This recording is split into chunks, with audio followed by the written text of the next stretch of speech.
स्त्री मांग भरती है तो मांग भरने से क्या होता जानती हो मैया? बताओ, आप बताओ, आप तो भरती हो मांग, बताओ मांग भरने से क्या होता है? क्या होता है मैया? जोर से बोलो।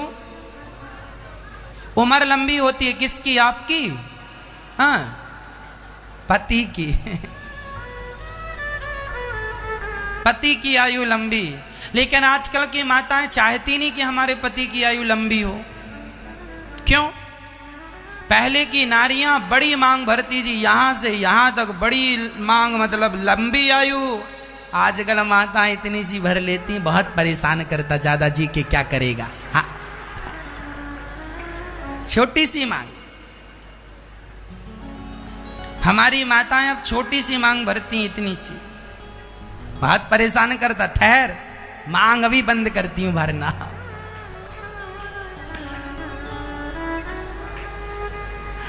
तो पहले माताएं चाहती थी लंबा मांग, ज्यादा जिए।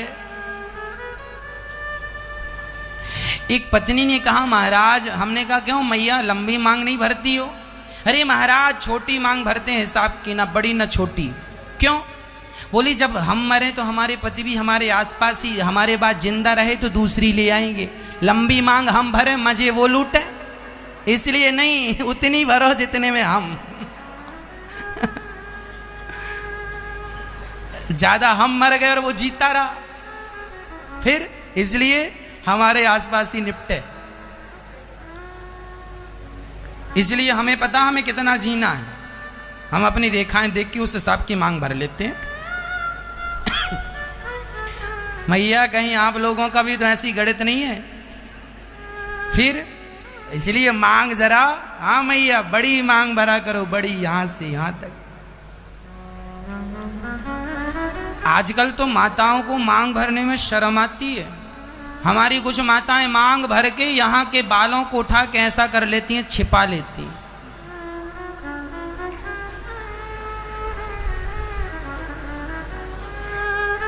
आजकल माताएं सिंदूर नहीं लगाती, कुमकुम नहीं लगाती, रोली नहीं लगाती, घिस नहीं ले आती, घिस लेती। घिस लिया हो गया।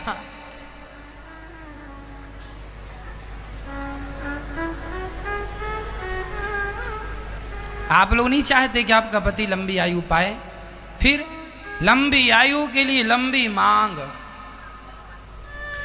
बिहार की माताओं को हमने देखा, वहां आज भी माताएं अपने मांग में सिंदूर ही डालती हैं, और वहां पर मांग नाक से शुरू होती है, यहां से लेके यहां तक जाती है। बिहार में हमने देखा, ये केवल बिहार में ही हमने देखा और कहीं नहीं देखा।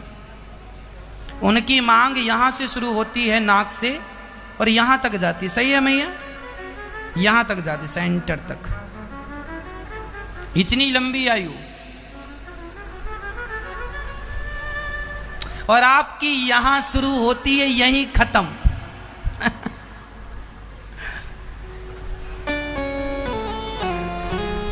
इसलिए जरा मांग लंबी भरा करो मैया जी। मांग लंबी हो, ये हमारे भारत का कल्चर है। भारत की महिला माथे पे बिंदिया, मांग में सिंदूर, गले में मंगलसूत्र, हाथ में चूड़ियां। आजकल की लड़कियां जो शादीशुदा, नई शादियां जिनकी हुई, अभी शादी हुई पिछले साल, उनने एक हाथ में चूड़ियां यहां तक भर ली और दूसरा हाथ खाली। क्या है ये? फैशन। आग लगे ऐसे फैशन में, हाथ ही खाली कर लिया। हमारे गांव में कहावत कहते हैं, भगवान दुश्मन की बेटी का हाथ भी खाली ना करे। हमारे यहां कहते हैं दुश्मन की बेटी का भी हाथ खाली ना हो। फिर और आपने जानबूझकर अपना हाथ खाली कर लिया। हाथ खाली का अर्थ है पति की मृत्यु। सुहागन स्त्री अपना हाथ खाली ना करे, ये बहुत बड़ा अपशगुन माना जाता।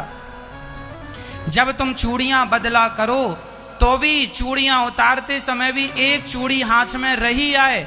इसलिए हमारी माताएं वो लाल कलर की या काली कलर की चूड़ी माता का प्रसाद समझ के पहनती हैं। नवरात्रि के समय पे वो चूड़ियां आती हैं ना सिंपल, क्या बोलते हैं उन्हें, हाँ?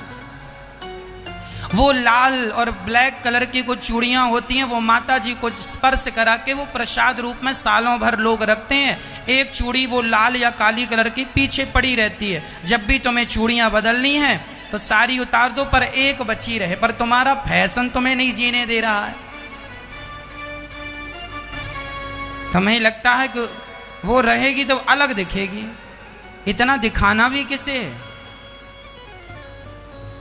अच्छा, माताएं चूड़ियां नाना प्रकार किस लिए पहनती हैं देखे। अच्छा ये बताओ, मैं ये आपका जो श्रृंगार है ना, उसे सबसे ज्यादा कौन देखता है? बताओ कौन देखता? हाँ, पति को इतना टाइम नहीं है कि तुमने चूड़ी किस कलर की पहन रखी है, वो नहीं देखता। तुम ये जो चूड़ियां पहनती हो ना यहाँ तक, ये तुम अपनी पड़ोसन के लिए पहनती हो। देख लाई हूं, पति को पता ही नहीं कि तुमने इतनी महंगी लाई, उसे फालतू मतलब ही नहीं तुम्हारी चूड़ियों से। तुम 2 भी डाली रहोगी तो भी उसी की पत्नी हो, और पूरा भर लोगी तो भी उसी की पत्नी हो।